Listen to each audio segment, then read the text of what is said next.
To my channel. நம்மளோட channel first time பார்க்குறீங்கன்னா subscribe பண்ணிக்கோங்க ஃப்ரெண்ட்ஸ். வாங்க வீடியோக்குள்ளே போகலாம். இன்றைக்கி நம்ம வந்து லஞ்ச் பாக்ஸ் ரெசிபி வந்து பொட்டேட்டோ ரைஸ் தான் செய்ய போகிறோம். உருளைக்கிழங்கு சாதம். அதுக்கு வந்து என்னென்ன இன்க்ரீடியன்ட்ஸ் தேவைப்படுதுன்னு சொல்கிறேன் ஃப்ரெண்ட்ஸ். வாங்க நோட் பண்ணிக்கோங்க.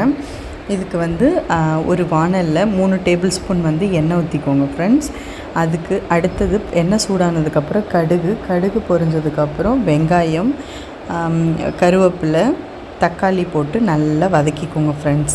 எண்ணெய் பிரிகிற அளவுக்கு நீங்கள் நல்லா வதக்கிங்கன்னா தான் டேஸ்ட்டாக இருக்கும் இந்த உருளைக்கிழங்கு சாதத்துக்கு. ஸோ கொஞ்சோண்டு சால்ட்டு போட்டு நீங்கள் வதக்கிட்டிங்கன்னா நல்லாயிருக்கும். சீக்கிரமாக ஃப்ரை ஆகி வரும் ஃப்ரெண்ட்ஸ். உங்கள் வீட்டில் என்னென்ன லஞ்ச் பாக்ஸ் ரெசிபிக்கு செய்கிறீங்கன்னு கமெண்ட் பண்ணுங்கள் ஃப்ரெண்ட்ஸ். நான் இன்றைக்கி வந்து இதுதான் ட்ரை பண்ணி கொடுத்தேன். பசங்க வந்து இது லஞ்ச் பாக்ஸ் நீங்கள் செஞ்சு கொடுத்தீங்கன்னா கண்டிப்பாக விரும்பி சாப்பிடுவாங்க. அதுக்கு வந்து கொஞ்சோண்டு சால்ட்டு போட்டு நான் வதக்கிக்கிட்டேன் ஃப்ரெண்ட்ஸ். இதுக்கு தேவையான அளவுக்கு சால்ட்டு போட்டுக்கிட்டேன்.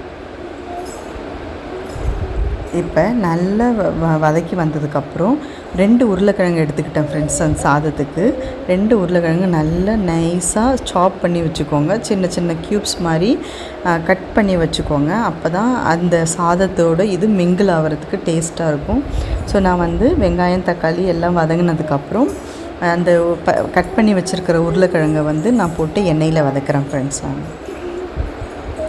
இப்போ எண்ணெயில் வதக்கும் போது உங்களுக்கு நல்லா வெந்து வரும். அதில் வந்து உங்களுக்கு தேவையான அளவுக்கு ஆல்ரெடி உப்பு போட்டிருக்கீங்க. இப்போ உப்பு போட்டுக்கோங்க. கொஞ்சோண்டு நான் வந்து 1/4 டீஸ்பூன் மஞ்சத்தூள் போட்டுக்கிறேன். ஒரு ஸ்பூன் 2 ஸ்பூன் அளவுக்கு நான் மிளகாய்த்தூள் போட்டுக்கிறேன் ஃப்ரெண்ட்ஸ். இதை போட்டுட்டு இதை போட்டு நல்லா வதக்கிக்கோங்க ஃப்ரெண்ட்ஸ். வதக்கினதுக்கப்புறம் தண்ணி ஊற்றிக்கலாம். இதுக்கு தேவையான அளவுக்கு நல்லா உருளைக்கிழங்கு வெந்து வர அளவுக்கு தண்ணி ஊற்றிக்கோங்க.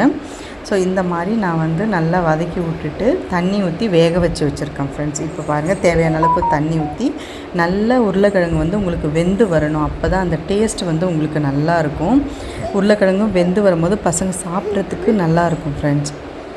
இதே மாதிரி நல்லா தண்ணி வற்றினதுக்கப்புறம் நம்ம வந்து எண்ணெய் பிரிஞ்சு வரும் இதில். அதுக்கப்புறம் நீங்கள் இறக்கி வச்சுட்டு சுடு சாதம் நல்ல சாப்பாடை வந்து சுட சுட நீங்கள் போட்டு அதோட நல்லா மிக்ஸ் பண்ணி உப்பு சால்ட்டு பார்த்து நீங்கள் இறக்கினீங்கன்னா சூப்பரான பொட்டேட்டோ ரைஸ் வந்து உங்கள் வீட்டில் நீங்கள் ரெடி பண்ணிடலாம். உங்கள் லஞ்ச் பாக்ஸ் ரெசிபி உங்கள் பசங்களுக்கு என்ன செய்கிறது தெரியாமல் நிறைய பேருக்கு கன்ஃபியூஷனாக இருக்கும் லஞ்ச் பாக்ஸ் கட்ட. ஸோ இதை நீங்கள் ட்ரை பண்ணி பார்த்துட்டு எப்படி இருக்குன்னு கமெண்ட் பண்ணுங்கள் ஃப்ரெண்ட்ஸ்.